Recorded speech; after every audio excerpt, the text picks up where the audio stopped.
رجالكم ولكن رسول الله وخاتم النبيين صدق الله العظيم. الله می یو د فرشتو دغه ویناولی کې الله می یو د فرشتو دغه ویناولی کې زما په سر کوسری کې نو هم ور سره داولی کې او زه امتی ام امتی د پاک حبیب امتی په غلامه کې من احمد مجتبی اولی کې زما معزز زما ګران معزز علماء کرام طلباء عظام او د دې علاقې عیون مسلمانانو ورونو السلام علیکم ورحمت الله وبرکاته. زما معزز سامعین نن چې ما ته په کومو خبرو تقریر کولو مقرره کړې شوې ده هغه موضوع د ختم نبوت. زما معزز سامعین د قرآن کریم د صریح آیاتونو او د بشمېره احادیثو نه دا خبره ثابته ده چې رسول الله صلی الله علیه وسلم خاتم النبیین دی، یعنی د حضرت آدم علیه السلام نه چې د انبیاء کرامو کومه سلسله شروع شوې ده هغه په حضرت محمد صلی الله علیه وسلم باندې ختمه شوې ده. حضرت محمد صلی الله علیه وسلم د الله تعالی اخیری نبی او اخیری رسول دی. زما معزز سامعین د ختم نبوت عقیده د اسلام په بنیادی عقایدو کې شامله ده، لکه څنګه چې الله تعالی واحد لا شریک منل فرض دي او د دې نه بغیر سړی مسلمان نشي کېدی. نو همدارنګه حضرت محمد صلی الله علیه وسلم اخیری نبی او اخیری رسول منل فرض دي، د دې نه بغیر هم سړی مسلمان نشي کېدی. د قرآن کریم د 100 آیاتونو او د 210 احادیثو نه د ختم نبوت عقیده ثابته ده.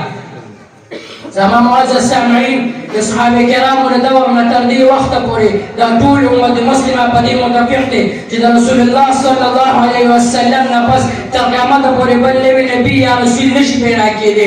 اوس چې بل څوک په دروغ باندې د نبوت دعوه کوي نو داسې کس د اسلام نه خارج واجب القتل دی. د دې په وجه د دغه ردول واجب دی.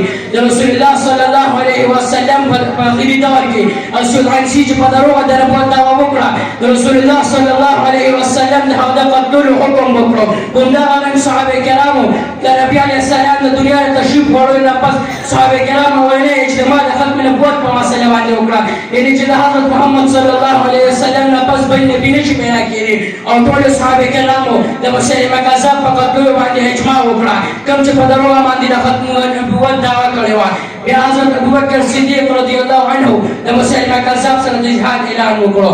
زما معزز سامعین ډېرو صحابه کرامو د دې عقیدې د دفاع لپاره ډېرې سختې قربانۍ ورکړي دي.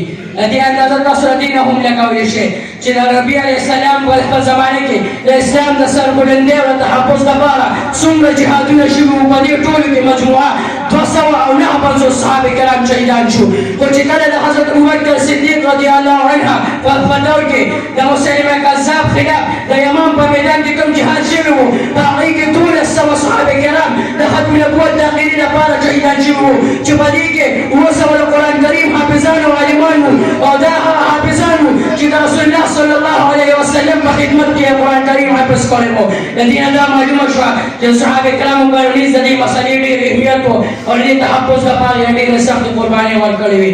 زما معزز سامعین بالکل اخري خبره کوم، په دې 1400 کاله کې دا ټول امت مسلمه دا اتفاقي عقیده را روانه ده چې د نبي علیه السلام نه پس څوک هم د نبوت یا رسالت دعوه کوي نو داسې کس به د اسلام نه خارج مرتد او واجب القتل دی. وما علینا الا